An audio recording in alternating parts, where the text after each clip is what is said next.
Nous vous souhaitons la bienvenue à ce cours qui est donné dans le cadre donc, de la session pratique en laboratoire de chimie et biologie. À cette occasion, nous accueillons donc la docteure Claudia Avello, qui est responsable de l'unité de formation des apprentis laborantins en chimie et biologie et qui est également donc, la directrice de cette session de formation continue.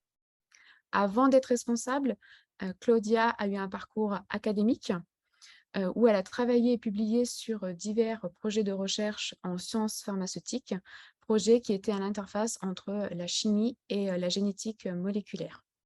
Je cède maintenant, la parole à Claudia pour ce cours.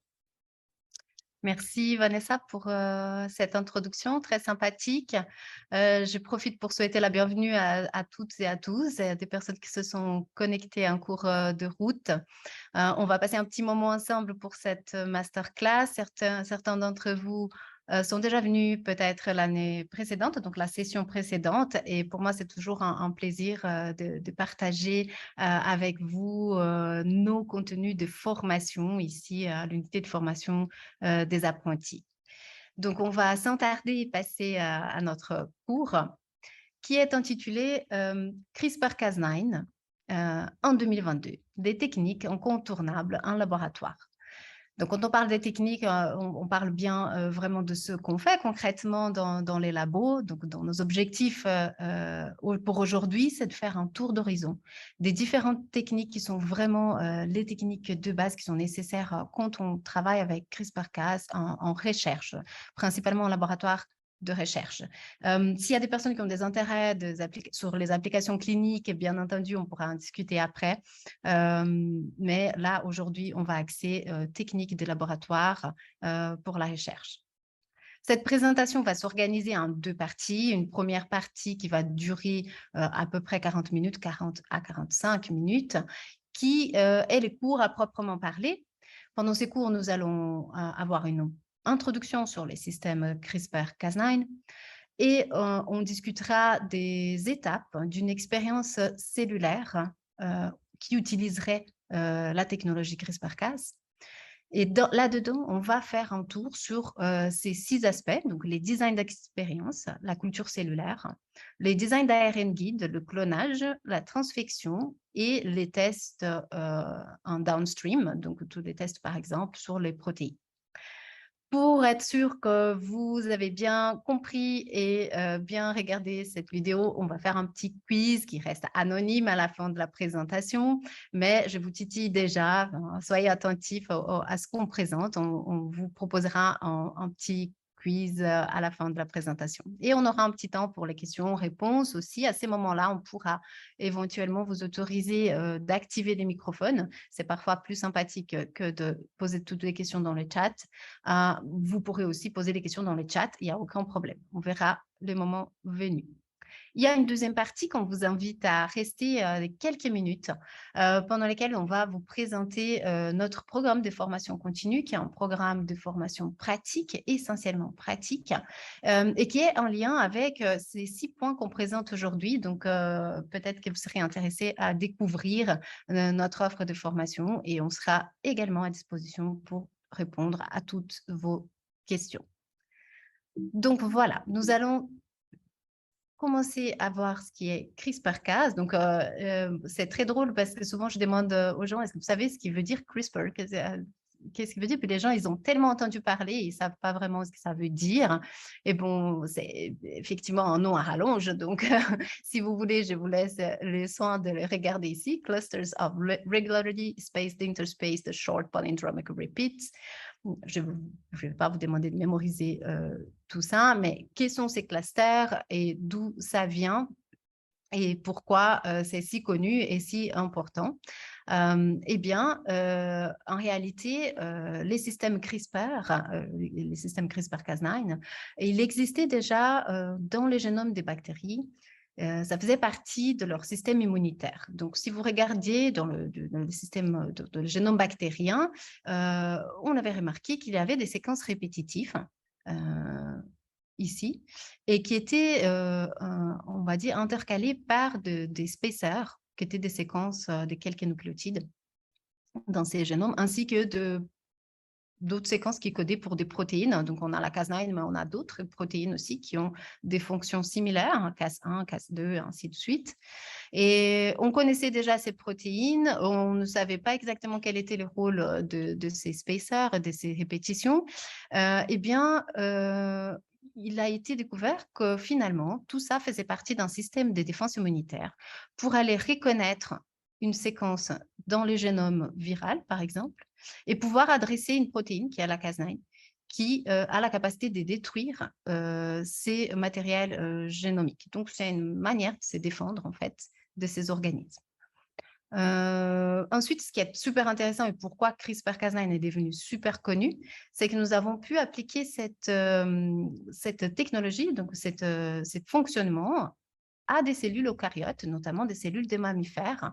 Et par analogie, si vous regardez ici, cette séquence qui était reconnue cible dans le génome viral, simplement maintenant va être une séquence cible dans le génome d'une cellule eucaryote, par exemple. Et donc, on pourra dessiner un ARN guide précisément pour cette séquence-là et aller la cibler.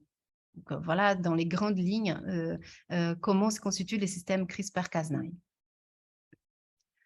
Ensuite, ce qui est, comme je vous ai dit, étonnant, c'est que ça a pris une telle ampleur que cette technologie appliquée aux cellules eucaryotes a valu le prix Nobel en chimie pour l'utilisation, justement, et les applications dans les cellules de mammifères de la technologie CRISPR-Cas. Donc, on commence avec une première interface ici, biologie-chimie. J'aime beaucoup les interfaces et les transversalités. Donc, voilà, pour ceux à qui ça intéresse, c'est vraiment un prix Nobel de chimie qui a fait appel à des techniques qui sont plutôt des biologie moléculaire, génétique moléculaire et bien évidemment la biochimie. Voilà. Concrètement, comment cela fonctionne? Donc, si vous regardez cette diapositive à gauche, dans les bactéries, ce que les bactéries, elles possèdent, c'est la Cas9 qui est donc exprimée, la Cas9 qui est représentée ici en bleu clair. Et cette Cas9, elle a une activité catalytique endonucléase, donc je vais représenter par ces deux petits ciseaux, donc ces deux sites catalytiques qui viennent couper les doubles brins d'ADN. Mais cette activité, elle est très spécifique, elle est dirigée à une région précise du génome. Comment elle fait ça? Eh bien, elle est couplée, cette Cas9, dans la bactérie, à deux séquences d'ARN. L'une qui va nous indiquer effectivement le complément, donc les compléments à la séquence cible, que vous voyez un peu en orange, et puis un deuxième ARN guide qui a de l'affinité et pour la Cas9 et pour l'ARN guide avec la séquence cible. Comment on a pu faire ça? Donc, à utiliser ça dans des cellules eucaryotes. Donc, si vous regardez simplement, on a condenser les deux ARN en un seul ARN, donc on parle de single guide RNA, donc un seul ARN guide, qui vient donc se lier à la fois à la Cas9 et à la séquence cible dans notre génome. Donc notre Cas9, elle fonctionne comme si elle avait un petit GPS qui l'a guidée directement à la cible génomique d'intérêt. Cette précision a été saluée, donc juste pour rappel, l'édition du génome, ce qu'on appelle l'édition du génome, donc les changements, la capacité de pouvoir couper, coller des morceaux au génome, ça existait déjà avec d'autres technologies, mais qui prenaient beaucoup plus de temps et qui étaient peut-être moins efficaces et moins précises. Donc, certains appellent CRISPR-Cas pas des ciseaux moléculaires, mais des bisturies moléculaires, parce que c'est vraiment un peu plus précis que ce qu'on faisait auparavant. Donc, voilà un petit résumé sur cette technologie. Alors, en termes d'application, évidemment, on peut faire beaucoup de choses avec CRISPR-Cas du moment où on peut avoir cette activité catalytique, du moment où on peut avoir ces ciseaux moléculaires actifs et les diriger là où on veut dans le génome. On peut travailler, par exemple, avec des knockouts.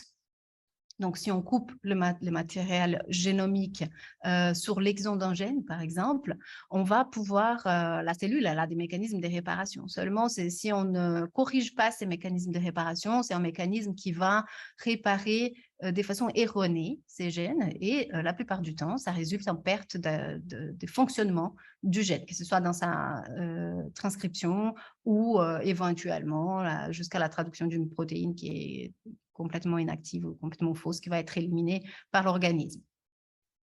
On peut aussi faire des mutations et des mutations assez précises. À ces moments-là, on va utiliser un autre mécanisme de réparation et donner un template à nos cellules. On peut faire du knocking également à l'aide des templates. Donc, rajouter un gène, par exemple, on peut faire en knocking. Et dans tous ces cas, on a besoin effectivement d'avoir cette activité endonucléase, cette activité catalytique des coupures des brins ADN. Mais on a aussi d'autres applications qu'on peut avoir avec CRISPR-Cas en faisant un mutant de la protéine Cas9, un mutant qui va interrompre les ciseaux, donc il va couper les mutations qui sont faites dans la protéine Cas9, font que cette Cas9, elle garde tout son potentiel de binding, donc des liaisons à l'ARN guide, à la séquence génomique, mais elle n'a plus l'activité catalytique, donc elle ne va plus avoir son activité endonucléase.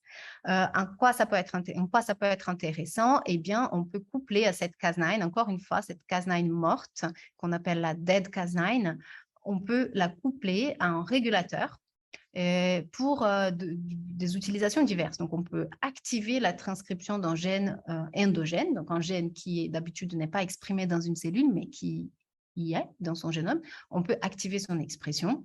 On peut diminuer, faire un knockdown. Donc, on peut utiliser les systèmes CRISPR-I pour soit silencier, soit diminuer l'expression d'un gène. On peut aussi apporter d'autres régulateurs. Je n'aime pas trop utiliser le terme épigénétique. Certaines personnes parlent de régulateurs épigénétiques. Simplement, ce sont des régulateurs qui viennent introduire ou enlever des marqueurs épigénétiques. Après, je ne rentre pas dans le détail de la définition de ce qui est épigénétique. On pourra discuter à un autre moment dans une autre masterclass. Et à ces moments-là, si on fait de la régulation, on ne va pas seulement envoyer les systèmes CRISPR-Cas aux parties codantes, donc l'exon, on peut aussi envoyer à des promoteurs, des enhancers, d'autres parties du génome qui ne sont pas nécessairement les exons codants pour une protéine. Donc, voilà un petit résumé des applications de ce qu'on peut faire. J'espère que cette introduction a été claire. Pour aujourd'hui, ce qui nous intéresse, ce sont les expériences cellulaires et notamment en cellules mammifères. Et si l'on réfléchit à une expérience type, une expérience cellulaire type, j'ai un peu résumé en 6 étapes ce qu'on devrait faire dans l'ordre, plus ou moins dans l'ordre. Il y a des choses qui se font simultanément, d'autres qu'on peut faire avant ou après. Mais en premier lieu, donc, c'est le design de cette expérience qui dépend exclusivement du but, en fait, de notre recherche. Donc, quelle est la question scientifique, quelles sont les informations qu'on veut obtenir, et donc ça dépend de ces buts. Donc, si on se concentre uniquement dans les designs d'expériences, les buts restent très importants pour qu'on puisse savoir quelles sont les expériences qu'on va faire. Et notamment, je mets ici un gras, quels sont les contrôles les plus importants, quel est le nombre de réplicas, parce que pour ceux qui travaillent aujourd'hui avec de la technologie NGS, donc Next Generation Sequencing, on sait que les exigences statistiques ont changé, les nombres de réplicas nécessaires ont changé. Donc, soyons attentifs à toutes ces choses-là pour qu'on puisse répondre correctement à la question scientifique derrière tout cela. Je vous donne un exemple type par rapport au choix de contrôle. Si vous testez, voilà, vous faites une expérience CRISPR-Cas et puis vous testez les knockouts d'un gène, par exemple, comment pouvez-vous vous assurer que les effets que vous êtes en train d'observer en downstream, dans la position 6 ici dans cette slide, ne viennent pas simplement de la Cas9 toute seule? Comment vous pouvez vous assurer qu'elles ne viennent pas, par exemple, d'un stress provoqué par les ARN guides uniquement, ou de la combinaison des deux? Eh bien, vous devez avoir une série de contrôles qui vous permettent de distinguer ces effets-là. Donc, le plus tôt possible, on réfléchit par rapport à ces choses-là.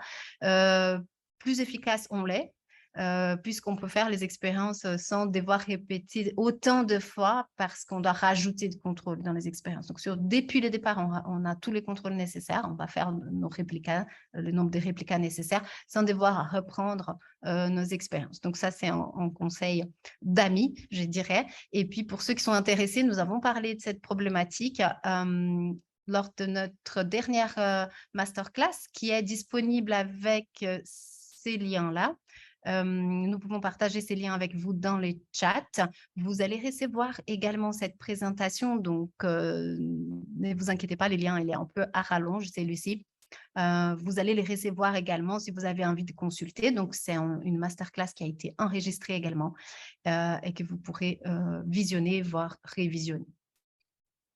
Voilà pour les designs d'expérience. Maintenant, on va directement au laboratoire et on va parler de cellules que nous allons utiliser. Donc, le choix de la lignée cellulaire, il est très important.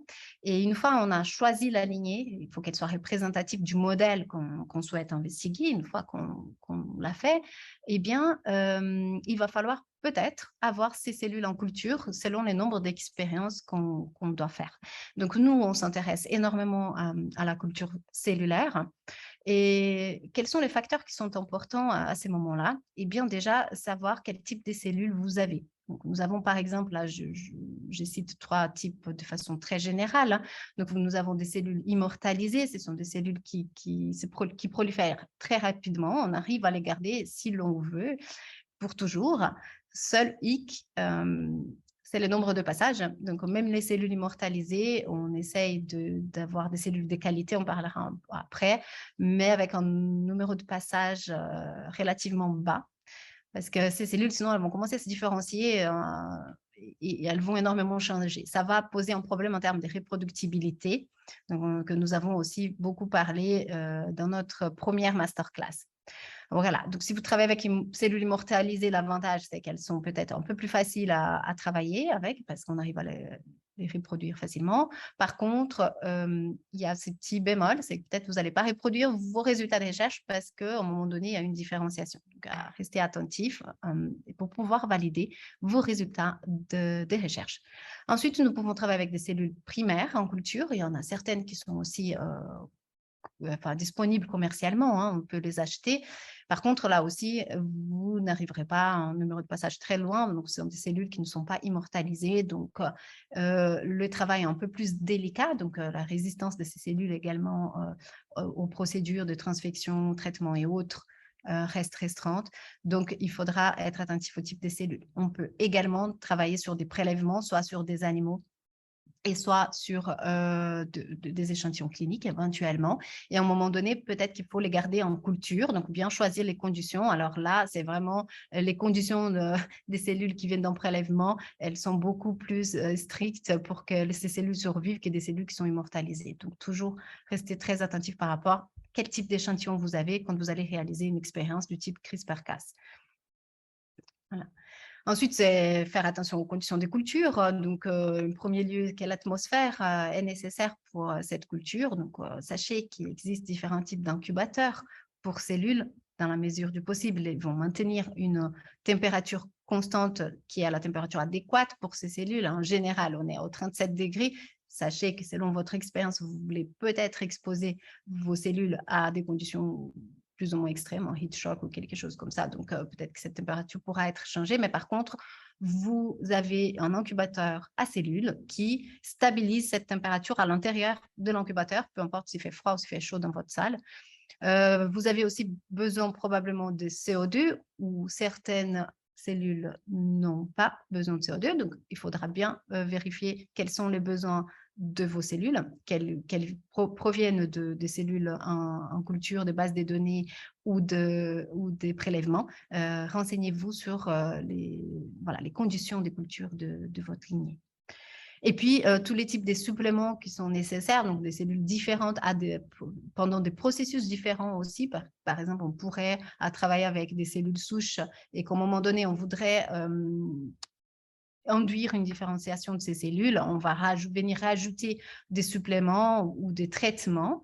À ces niveaux-là, donc soyez attentifs également à ce que ces cellules supportent et notamment à la solubilité de ce que vous ajoutez. Parce que soit vous avez des solutions prêtes dans des kits qui sont testés, qui sont stables, qui ne précipitent pas et voilà, qui sont très bien à la température de travail, soit vous préparez vous-même vos composés tests parce que vous êtes dans une recherche innovatrice et donc c'est des choses nouvelles. La solubilité est un facteur clé dans tous toute la pratique de laboratoire, j'aurais tendance à dire. Donc, si vous utilisez des cosolvants, que ce soit de l'éthanol, du DMSO, etc., assurez-vous que vous les ajoutez aussi dans vos contrôles en même proportion. Ça, c'est toujours très, très important et surtout que ces cosolvants n'engendrent pas d'effets également autres que celui que d'être un cosolvant, aux concentrations testées en tout cas.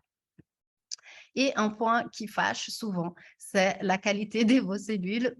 Donc, on a parlé tout à l'heure du numéro de passage, ça c'est effectivement important. On va travailler sur un numéro de passage faible. Si on est en train de faire des réplicas biologiques, pensez bien qu'en général, en règle générale, sauf quelques exceptions, les réplicas biologiques est constitué des numéros de passage différents quand on fait des tests cellulaires. On en parle aussi dans notre première masterclass, donc ça vaut la peine d'aller regarder. Et surtout, gare aux contaminations. Je pense notamment aux mycoplasmes qui ne sont pas forcément visibles, mais qui peuvent changer le comportement d'expression de protéines dans une cellule, de la réponse aux transfections. Et là, on va être dans le vif du sujet avec CRISPR-Cas9. Voilà un petit tour d'horizon de ce qu'on pourrait discuter en culture cellulaire. On n'a malheureusement pas le temps de tout aborder, mais voilà les points clés, je dirais. Et une fois on a notre modèle cellulaire défini, on va effectuer donc une expérience CRISPR-Cas. On sait sur quel organisme on est en train de travailler. Est-ce que ce sont des cellules humaines, des cellules de souris? Voilà, quel est votre modèle? Donc, il faut connaître votre espèce. Et à partir de là, on peut cibler, par exemple, je vous donne sur un exemple concret, admettons que nous souhaitons faire le knockout d'un gène, qui est un gène cible que nous avons choisi. Alors, pour cela, il va falloir passer à l'étape des designs d'ARN guide afin d'obtenir les séquences pour la prochaine d'après. Alors, je ne sais pas si tous ont l'habitude déjà de faire ces types de manipulations, mais je vais essayer de rester assez large. Et après, si vous avez des questions, n'hésitez pas. Pendant la partie questions, on pourra aller un peu plus loin. Mais c'est quoi une séquence d'ARN guide? Quelles sont les caractéristiques, par exemple, quand je souhaite faire un knockout? Eh bien, tout d'abord, ce qu'il faut savoir, c'est que c'est une petite séquence des 20 nucléotides en moyenne. Selon l'application, on peut travailler avec 19, 21, 22. Ça peut varier, mais en moyenne, on travaille en CRISPR-Cas avec 20 nucléotides. Cette séquence, elle doit être unique dans tous les génomes de votre organisme. D'accord? Donc, vous allez choisir un endroit précis que vous souhaitez cibler. Et donc, il ne faut pas qu'elle soit ailleurs, qu'elle apparaisse ailleurs, cette même séquence. Donc, ça, c'est la première chose à prendre en considération. Ensuite, il faut que cette séquence des 20 nucléotides, elle soit adjacente au PAM. D'accord? On n'a pas parlé en détail tout à l'heure, mais les systèmes Cas9, ils fonctionnent avec un PAM, notamment la Cas9 des S-Biogens, qui est celle qu'on utilise dans cette présentation ici, dans tous les exemples. Elle a une séquence de 3 nucléotides, qui peut être n'importe quel nucléotide, plus GG, donc NGG. Cette séquence des 20 nucléotides, si on reprend donc de la position 5' à 3', ben, il faut qu'il ait les 20 nucléotides et ensuite les PAM, les NGG. Donc ça, c'est très important. Et si je vais effectuer un knockout, voilà, quelques consignes pour ces knockouts, c'est de travailler dans une région codante, donc l'exon, pas nécessairement le premier, ça peut être le premier comme ça peut être d'autres exons. On fait des tests en général pour ça, pour savoir ce qui fonctionne. Et loin des extrémités qui correspondent aux portions N terminales et C terminales de la protéine. Donc, on va dire, si on regarde ici, imaginez que ça, c'est l'exon 1 d'une protéine d'intérêt, eh bien, vous n'allez pas à tout l'extrême ici, ni à tout l'extrême ici. Vous allez prendre entre 5% à 65% de la séquence. Vous allez récupérer toute la séquence là-dedans et vous allez aller chercher une séquence d'ARN guide dans cette séquence. Donc, si je prends la séquence ADN traduite en lettres donc, qui correspondent aux nucléotides, ben, voilà, je fais un petit zoom ici. Ici, je vois que j'ai une séquence type qui pourrait fonctionner comme un ARN guide. Donc, j'ai en rouge 20 nucléotides qui sont suivis par le PAM de la Cas9 des S-Biogens, donc AGG. Voilà comment je fais une bonne sélection. Après, vous allez me dire comment on le fait, comment je peux m'assurer que cette séquence n'existe pas ailleurs dans le génome, comment je peux m'assurer qu'une séquence qui est un tout petit peu différente à un nucléotide près ne va pas non plus fonctionner. Et donc, bon, on ne peut pas avoir toutes les certitudes, mais on peut avoir des outils pour nous aider. Donc, là, le premier outil que je vous propose ici, c'est d'aller récupérer vos séquences, d'aller vérifier dans quelle portion de l'exon ou de, si vous faites une expérience avec la DEAD-Cas9, éventuellement, c'est les promoteurs.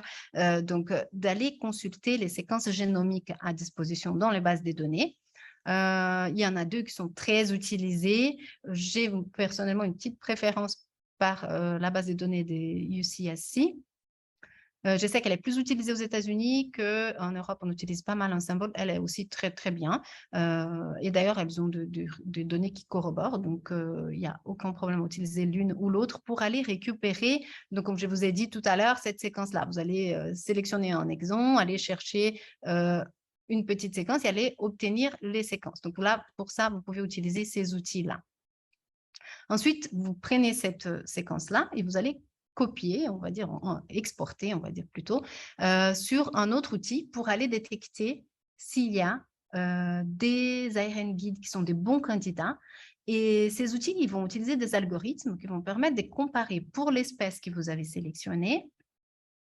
Ils vont comparer votre séquence, enfin les séquences, ils vont d'abord détecter les séquences et les comparer par rapport au reste du génome de cette espèce et voir s'ils sont de bons candidats. Donc, je vous donne ici un seul outil pour l'instant, mais sachez que même les fournisseurs de réactifs et des produits pour les expériences CRISPR-Cas, aujourd'hui, ils ont leur propre logiciel à disposition. Il y a une liste interminable d'outils informatiques qui permet, avec des algorithmes qui permettent de dessiner des ARN guides. Je n'ai rien contre aucun d'eux, je n'ai juste pas l'intérêt de faire de la publicité. Simplement, je vous propose CRISPR qui est aussi ouvert, qui a été publié à une CBI et qui est très bien configuré pour détecter ce qu'on appelle les off-targets. Donc, ce que vous allez obtenir, c'est qu'il va détecter dans toute votre séquence toutes les séquences des 20 nucléotides suivies d'un PAM, et puis il va vous donner en code couleur. Celles qui sont vertes, donc elles sont très bien, ensuite moins bien en jaune, et puis les no-go, ce sont en rouge, et elle va vous dire pourquoi. Je ne vais pas rentrer ici dans tous les détails, mais elle va vous dire pourquoi. Il se peut qu'il y ait des risques de off-target, et il se peut que cette séquence ne soit pas très efficace pour la liaison avec la Cas9. Il se peut que ce soit dans une région qui est en no-go dans le génome. Donc, voilà, donc, il va vous donner toute une liste et un tableau avec vos séquences d'ARN guide. Une fois que vous avez dessiné vos séquences, ben, il va falloir obtenir maintenant le système à concrètement parler pour livrés à l'intérieur de vos cellules. Donc, comment se composent ces systèmes CRISPR-Cas9? Sachez qu'aujourd'hui, on peut trouver on peut les trouver par exemple les complexes des ribonucléotides protéines, c'est-à-dire on peut concrètement acheter des ARN guides que vous aurez dessinés, vous dessinez la séquence, vous envoyez à la boîte qui les produit, elle vous produit avec aussi la protéine Cas9, et donc vous pourriez délivrer dans vos cellules directement le complexe ribonucléotides protéines. Ça, c'est une possibilité. C'est d'ailleurs une possibilité qu'en règle générale est un peu moins toxique. Donc, si vous avez des problèmes de toxicité pour vos cellules, ça peut être une option.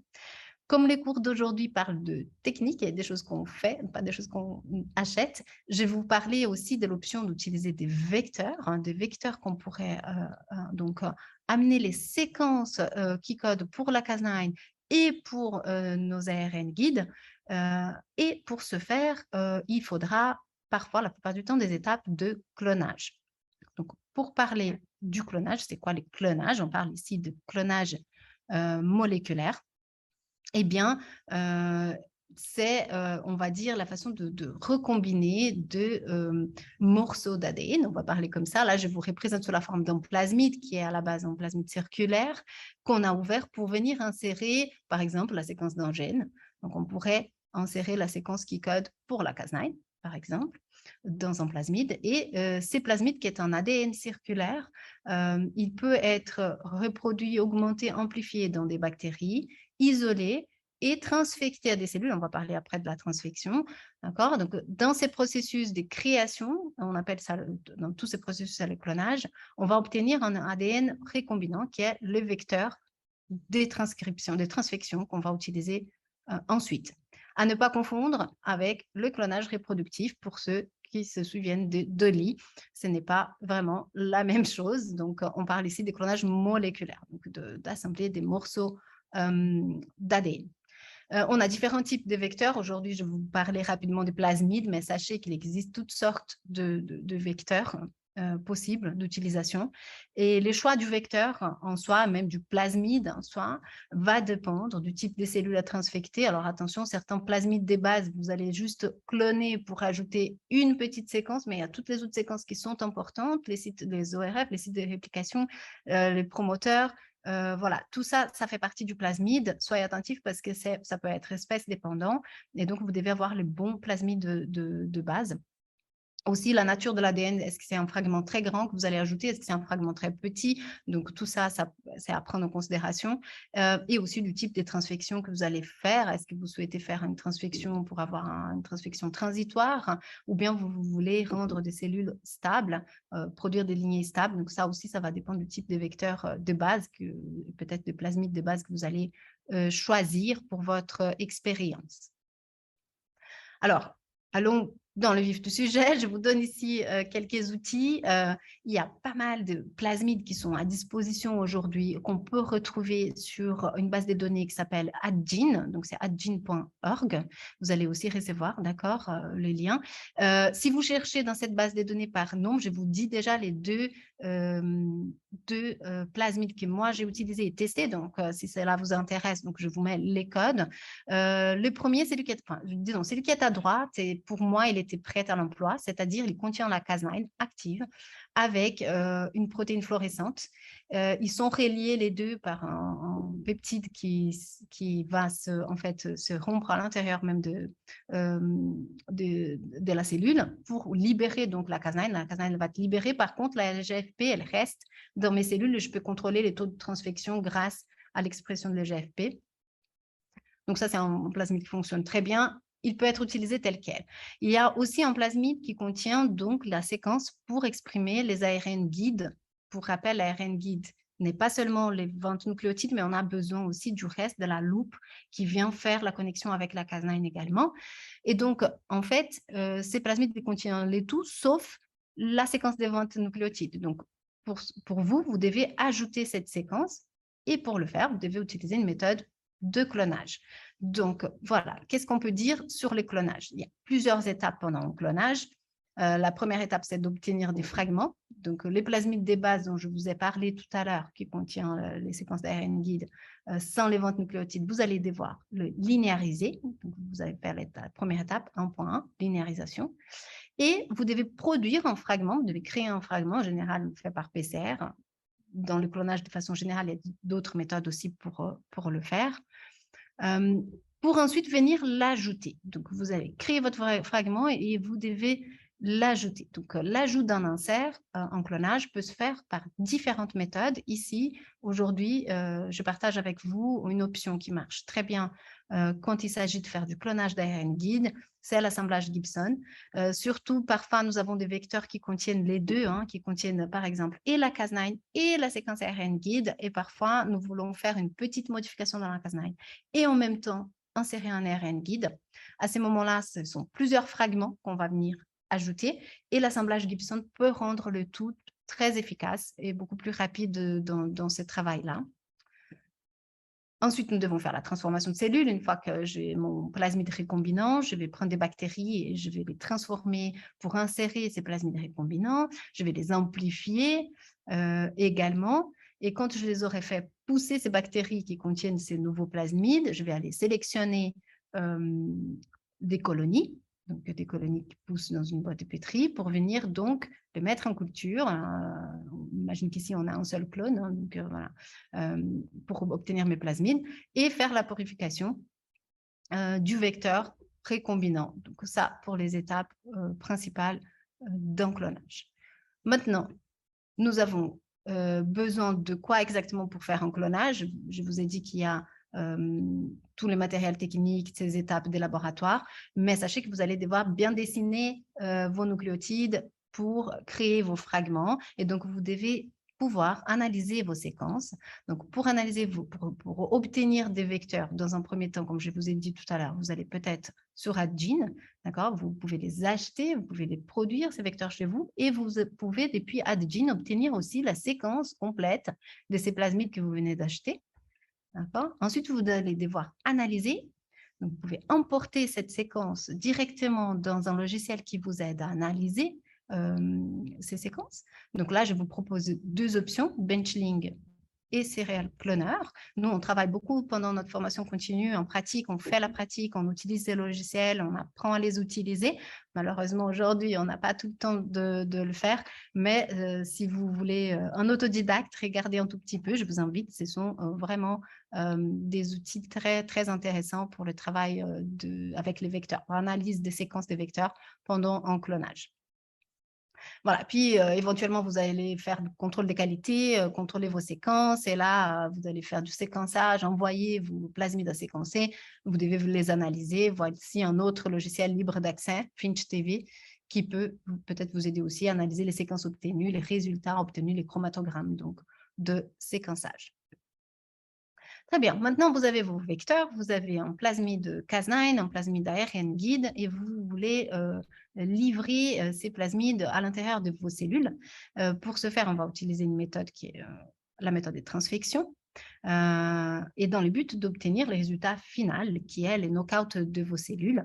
Donc, un petit rappel ici, la transfection, elle peut se passer de différentes façons, mais là, ce qui compte, c'est que vous avez votre plasmide ici, et le but, c'est de le faire arriver à l'intérieur de vos cellules et qu'il puisse être lu par la machinerie de transcription de votre cellule eucaryote.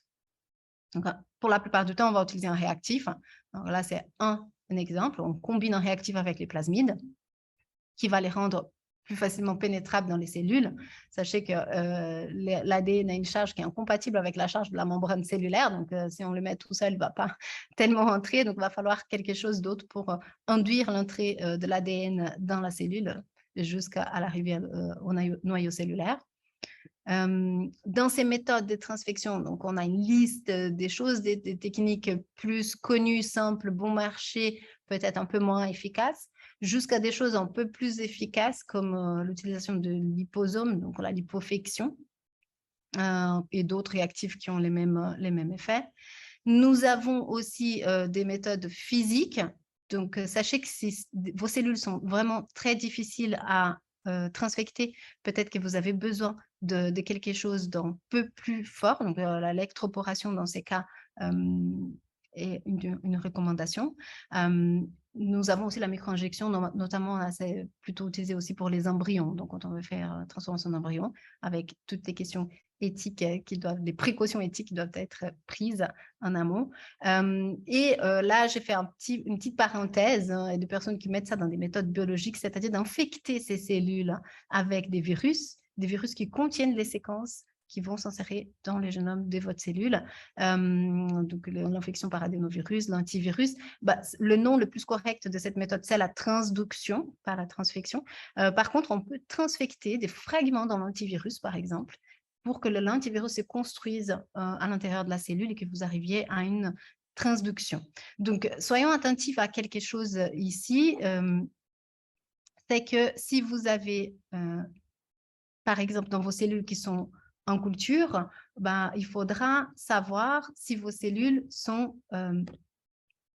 par exemple, je vais revenir juste à la première méthode, si vos cellules sont adhérentes, qu'elles sont collées à la surface de votre flacon, il faudra bien faire attention que la quantité de réactifs que vous mettez et d'ADN que vous mettez, elle est diluée dans un volume final qui n'est pas entièrement en contact avec vos cellules. D'accord? Si vous êtes des cellules en suspension, qu'elles sont homogènes dans votre viale, eh bien là, vous avez une concentration uniforme de vos réactifs pour toutes les cellules. Par contre, si vous travaillez avec les cellules adhérentes qui sont attachées à la paroi, faites attention aux questions des quantités de réactifs que vous mettez et éventuellement adapter les volumes des cultures si vous pouvez, réduire les volumes pour augmenter la concentration des réactifs.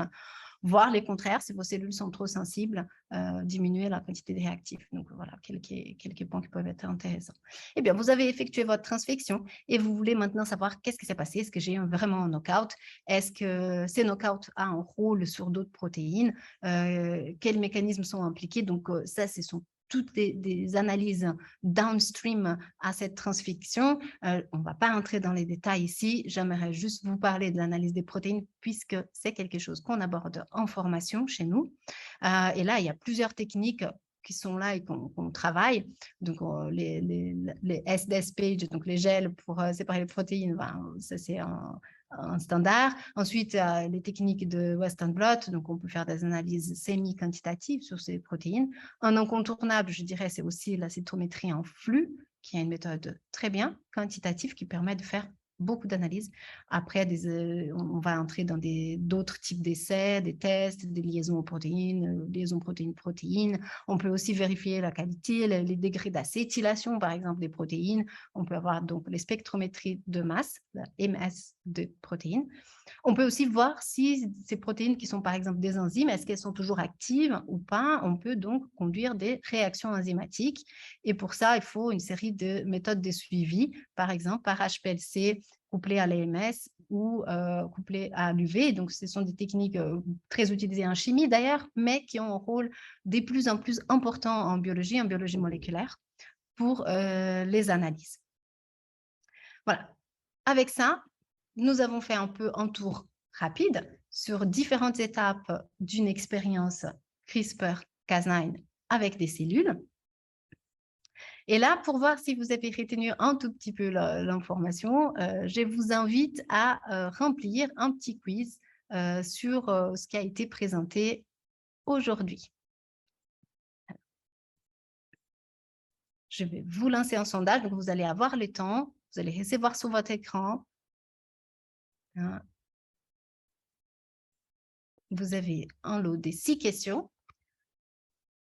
Vous avez le temps de répondre. On va partager. Alors, il est anonyme, hein, donc on ne verra pas qui a répondu quoi. On a répondu, donc je vais mettre fin au sondage et je mets les résultats. Voilà. Volontiers, merci. Donc, je partage les résultats. Petit commentaire. Donc, pour la première question, qu'est prendre en considération lors du design d'une expérience? Ceux qui ont répondu toutes les options sont justes, donc ont raison. J'imagine que les autres, ils n'ont juste pas lu toutes les autres questions et ils sont tombés dans le piège. Mais effectivement, le nombre de réplicas est aussi important puisque on doit parfois valider certaines expériences. Selon les types d'expériences qu'on va faire, le nombre de réplicas peut varier. Donc, par exemple, on peut exiger 4 au lieu de 3 pour certaines analyses statistiques, notamment NGS, hein, Next Generation Sequencing. Donc, les designs d'expérience dépendent aussi de ça. Donc, il faut prendre en considération le nombre de réplicas nécessaires. À quel mot correspond les C dans CRISPR? Donc, ceux qui ont trouvé les clusters ont trouvé juste. Et voilà, c'est très bien, bravo. Comment s'appelle la protéine Cas9 sans activité catalytique? C'est bien la Cas9 morte, c'est la dead Cas9. Et suite à une transfection, là, c'est la question piège, je vous ai posé, les cellules n'expriment pas les vecteurs sous forme de protéines. Parmi les causes ci-dessous, lesquelles ne justifient pas ces résultats?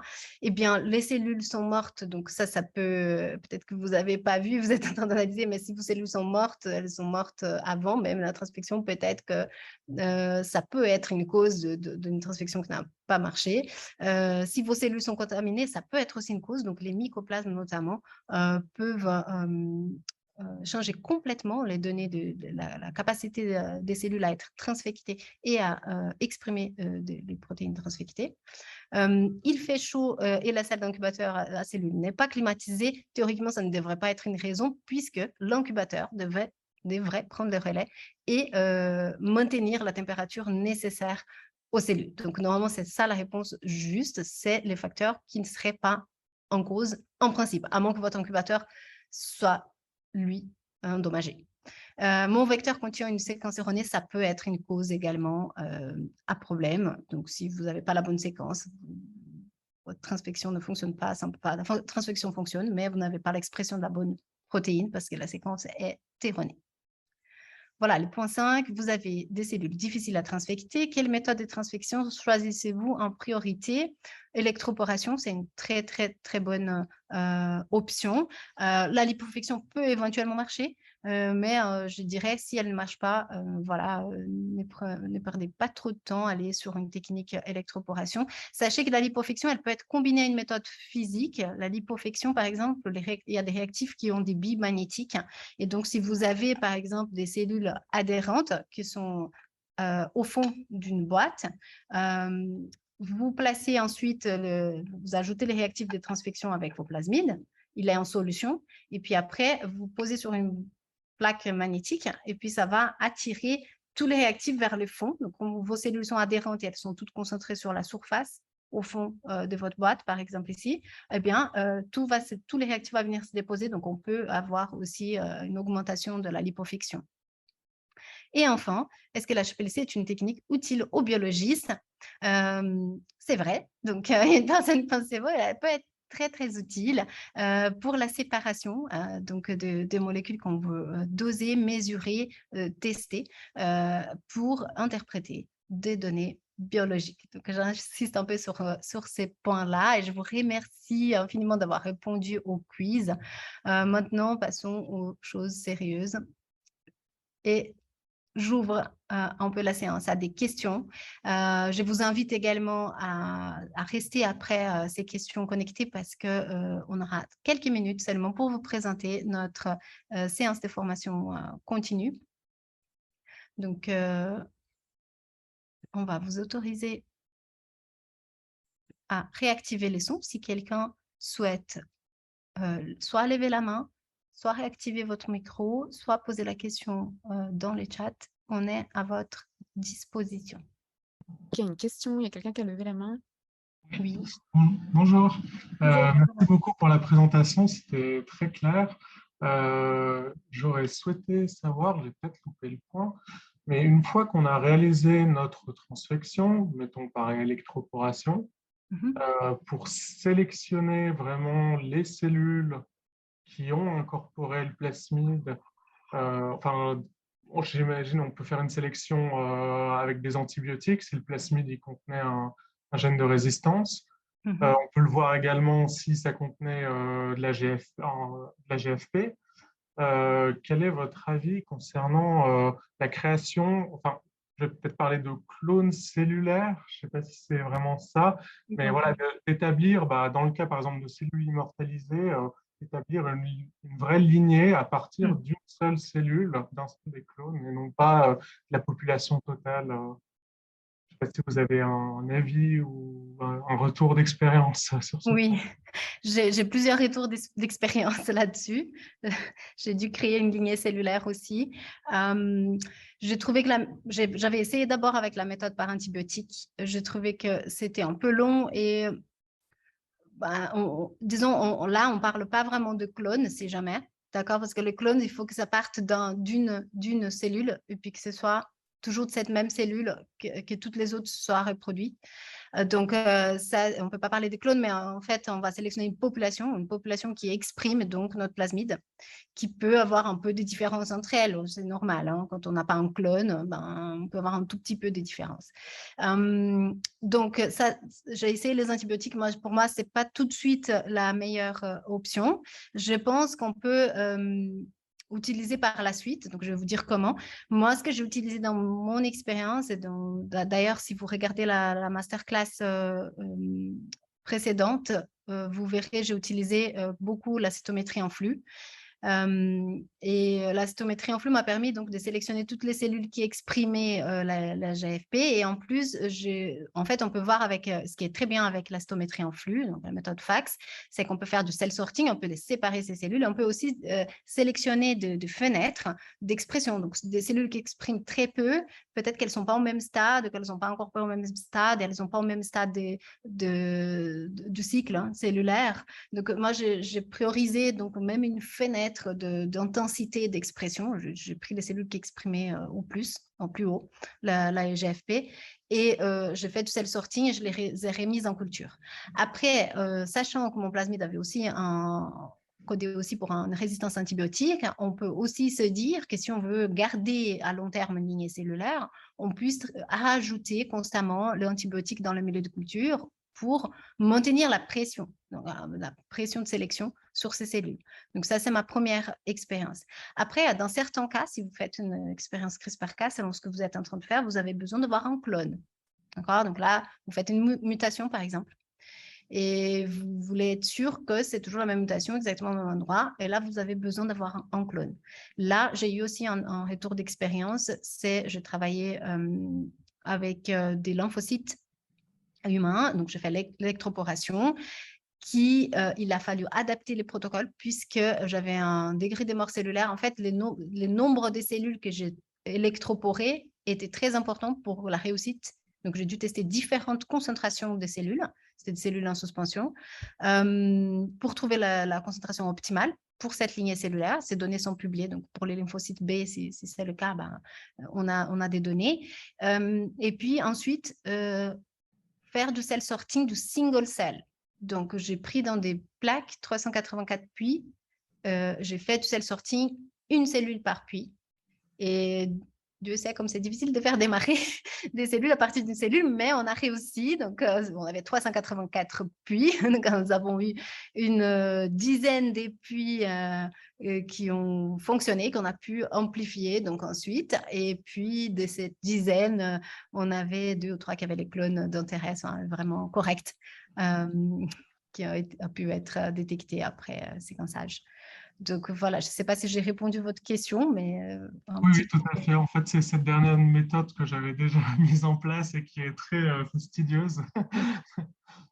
Tout Même à s'il y a fait. des appareils maintenant qui permettent de le faire, des microscopes qui permettent de le faire un peu plus automatiquement. Oui, tout à fait. Donc vous arrivez peut-être à le faire. Et Ça reste quand même un peu long, hein. Je ne vous mens pas. Donc, même si on a des techniques qui viennent faciliter un peu la tâche, ça reste quand même une procédure assez longue. juste une petite précision concernant du coup l'intensité de la GFP qui serait. Alors oui, ça peut dépendre du cycle cellulaire, mais par contre, ça va être quand même proportionnel théoriquement à C'est des protéines. l'efficacité du knockout ou autre modification. En théorie, oui. Ça veut dire que si on a, par exemple, dans un plasmide où on a la transcription continue entre la Cas9 et la GFP qui après vient s'y cliver, mais bon, on va dire que l'intensité est proportionnelle à la quantité de Cas9 exprimée dans ces cas-là. D'accord? Donc, si vous avez les 2 protéines qui s'expriment en même temps. Donc, en théorie, si on a plus de Cas9, on aurait une meilleure efficacité. Alors, à savoir que ce n'est pas toujours le cas. Parfois, il faut un peu moins pour avoir une meilleure efficacité. Aujourd'hui, on ne sait pas qu'est-ce qui fait que parfois ça fonctionne mieux à une plus faible concentration. Dans mon cas, ce que j'ai fait, c'est que j'ai sélectionné différentes populations et j'ai testé pour les résultats. Et puis, dans mon cas, c'était celles qui exprimaient les plus, qui étaient mieux transformées. Mais ce n'est pas forcément toujours le cas. OK, merci beaucoup. De rien. D'autres questions? Il n'y a rien dans le chat. Très bien. Si vous avez des questions qui reviennent à la fin, n'hésitez pas, même si c'est des questions, voilà, c'est plus sur la deuxième partie. Je veux vous proposer donc de vous parler rapidement de notre offre de formation. Donc, nous avons, si vous flashez le code QR, vous arrivez sur notre page de formation continue. Nous avons toute une session des pratiques en laboratoire de chimie-biologie. En fait, ce sont des formations, des modules transversales. Pourquoi on a créé cette formation? C'est parce que nous avons reçu par différentes sources donc l'information qu'il y avait en Suisse une pénurie en formation pratique. Donc, on ne parle pas de formation théorique, évidemment, que là, on a une offre assez conséquente en toute la Suisse, mais des formations pratiques parfois sont accessibles en France voisine ou un peu plus loin, mais ça demande quand même ce qu'il y a du déplacement. Covid oblige, on a moins envie de se déplacer. Et on aurait envie d'avoir cette possibilité ici. Cette formation, elle est destinée à tout personnel technique des laboratoires. Donc, si vous êtes doctorant, postdoctorant, mais si vous êtes technicien, si vous êtes employé dans une boîte privée qui souhaite faire des expériences, elle est ouverte à toute personne qui a un rôle technique dans le laboratoire. et comment elle est composée. Donc, elle est composée des 6 modules pratiques. Chaque module dure de 2 à 4 jours. Donc, bien sûr, on peut s'inscrire à toute la session aux 6 modules, mais on peut aussi s'inscrire qu'aux modules qui nous intéressent. Donc, voici un aperçu de ces modules qui sont, si vous regardez bien, tout à fait un lien avec le tour d'horizon que nous avons fait tout à l'heure. On commence par les méthodes en biologie moléculaire, là, c'est à la base de l'extraction de l'ADN. On fait toute la partie clonage des vecteurs et là, on fait aussi d'ailleurs les designs d'ARN guide. On a un module sur les réactions enzymatiques et les méthodes de suivi qu'on puisse utiliser, un module des cultures cellulaires et transfection avec des applications CRISPR-Cas aussi. Les méthodes en biochimie des protéines et on a également l'initiation pratique au dosage par chromatographie, donc des méthodes comme l'HPLC qu'on avait vu tout à l'heure. Donc, juste pour vous situer un tout petit peu par rapport à ce qu'on a discuté aujourd'hui, tous les modules parlent un tout petit peu des designs d'expérience. La partie culture cellulaire et transfection, d'ailleurs, on regarde et dans le module 1 et dans le module 4. Dans le module 1, c'est plutôt toutes les méthodes de biologie moléculaire qu'on utilise, entre autres, pour vérifier la qualité de nos cellules. Sachez que, par exemple, une contamination par mycoplasme, on peut tout à fait, sans dépenser beaucoup d'argent, par PCR, une méthode simple de biologie moléculaire qu'on voit en module 1, détecter cette contamination. Ensuite, on fait les designs d'ARN guide dans le module 2, par exemple. Et on voit le clonage dans le module donc 2 également, et donc on utilise les techniques apprises également dans le module 1. La transfection, on fait véritablement une transfection pratiquement parlant pendant le module 4, et on voit aussi d'autres tests cellulaires dans ces modules 4 qui nous permettent de vérifier la qualité de nos cellules, la mort cellulaire, etc., ainsi que toutes les bases importantes pour une culture cellulaire efficace. Et dans tout ce qui concerne, par exemple, les analyses des protéines, des réactions enzymatiques et des méthodes de suivi, là, on a des choses à vous présenter dans les modules 3, 5 et 6. Voilà le petit résumé de notre formation. On reste à disposition, bien entendu, pour vous aider. Donc, vous répondre à vos questions, que ce soit par rapport à la formation même ou si vous avez d'autres questions qui sont venues sur la présentation tout à l'heure, n'hésitez pas. Ce sera un plaisir de vous répondre. Est-ce que ces formations sont adaptées aux cellules iPS? Très bien, merci pour cette question. On en parle en partie en théorie, donc c'est Juliette qui nous pose cette question. On n'a pas encore introduit des cellules iPS, par exemple, dans les modules des cultures cellulaires, donc on ne travaille pas pratiquement avec ces cellules. Par contre, les concepts, quand on les applique, quand on vous donne la théorie, les outils qu'on peut utiliser pendant les formations, on fait des petites parenthèses et on parle de l'utilisation d'un différent type de cellules, y compris les cellules iPS.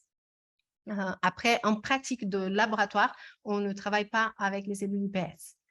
Donc, pour rappel, la formation, si on résume, elle a 75% de pratique, 25% de théorie appliquée à la pratique. Dans ces 25% de théorie, on va en mentionner. Je vous en prie. En plus, si vous avez d'autres questions à un autre moment, n'hésitez pas à prendre contact avec nous par nos adresses e-mail, par les formulaires de contact pour la formation, l'email de la formation qui est sur le site web également. Le message nous sera transféré.